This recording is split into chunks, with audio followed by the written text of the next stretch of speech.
wine. Why? Because it's 9 o'clock and we be drinking. My name is Mats, and today I have a returning guest, my good friend Larry Galceron.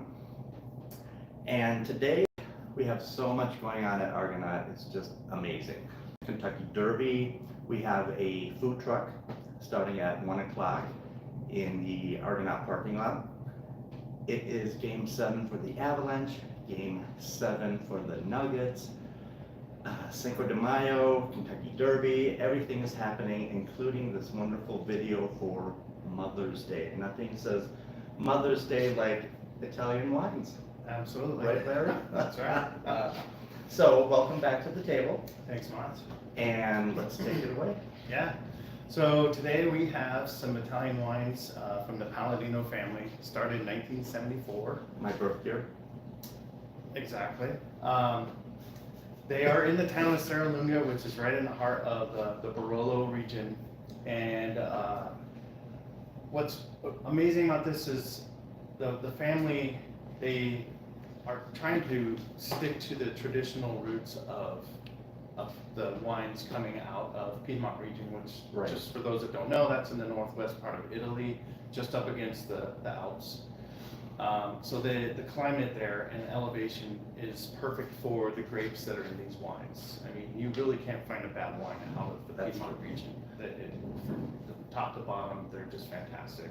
Let's talk about the first one. yeah, I just so- love the aromas on this. Roa Arnaise. Arnaise, this grape almost went extinct at one point because it kind of just got left by the wayside. But then I want to say 70s, 80s, a lot of the families started to kind of bring it back. They call it, it's nicknamed Little Rascal because it's a challenging grape to grow. It is. You just don't know what you're going to get. Right, it's tasty, it's crisp, it's acidic, it's Yeah. tart, it's everything that should be in a really good glass Mhm. of wine from Italy. It's not Pinot Grigio by any means. No. And it is a DOCG, which is the highest rated, Yeah. elevated ranking you get for Italian wines. Yes. To me, it's a glass of sunshine. Once it settles down, Yeah. which would be perfect for oysters and boccherones, ceviche, something to cut the acidity of this Yeah. and really make it shine. And there's a lot of, I mean, on the nose, you get apricot stone fruits. And Yes. you get even a little bit of honey. Citrus, muskmelon, Yeah, there's a lot going lemon on. rind. It's It's very intense in a good way. It's very aromatic, and the flavors Yeah. on the palate are just matching. don't brush your teeth before you have a sip because it'll get you right here. Oh yeah, But it's good. It's a beautiful wine. It's terribly underrated, yeah, but we have it in stock at Argonaut. yes, we do. So wine number 2, our first Wine number red. 2.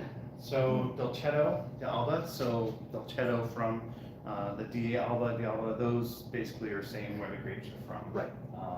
So Dolcetto, this is a medium-bodied red. It's an easy drinker, lots of fruit flavors.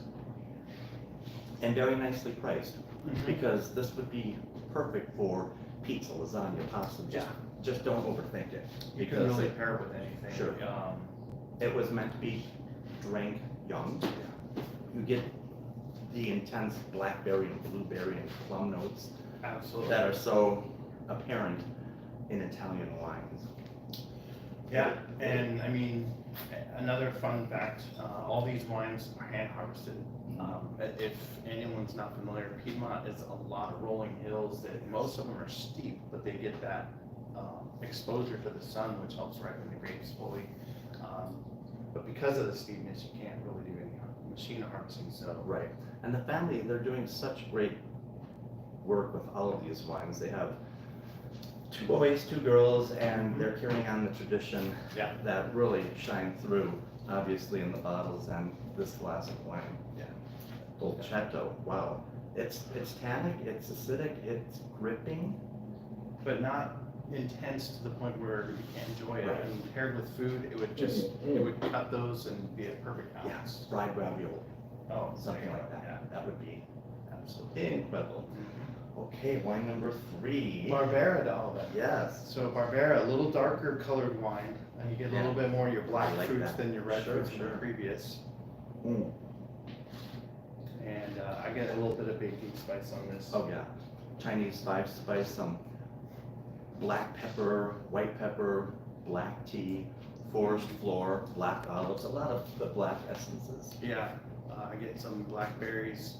It's really gripping for this Barbera. Yeah, another good pairing with foods. I mean, you could do a braised beef or Yeah, osso buco. yeah, And we should tell our viewers and listeners that the Barbera has Barbera d'Asti, Barbera d'Alba, just different locations Yeah. within Piedmont. absolutely. And it's so comforting, easy drinking, something you don't overthink. Just And great that's food wines. right, and that's what I like about Italian wines. They don't have to be $70, $80, $90 to be impressive. They can be this total lineup that we have before us. Absolutely. And I must mention that our next wine, the Barolo, Barolo. Veronica, one of the children, she is probably one of the best known winemakers in all of Barolo, and I'm sure that this is going to be no exception, being a DOCG. Yeah, so Barolos, these are, they call the king of Piedmont, and Barbaresco, same grape, is the queen. Yes, Barolo is the king of wine and the wine of kings. It's big. It really is. It packs a punch and definitely needs something to stand up to the Yeah. acidity and the tannins, because it's nothing to be gulped. And nothing to be- Barolos, the way they're made, the Nebbiolo grape that's in Barolo, they are high acid and high tannin. Right. And the color's deceiving because it looks like it's such a light, like a Pinot Noir, Yeah, where you would be like, oh, this will be easy, and then it's like, oh, yeah. It needs to breathe 20, 25 minutes because it really is a true garnet or brick red Yeah. color. Of course, it has some age on it. I think this is a 2019. mm-hmm.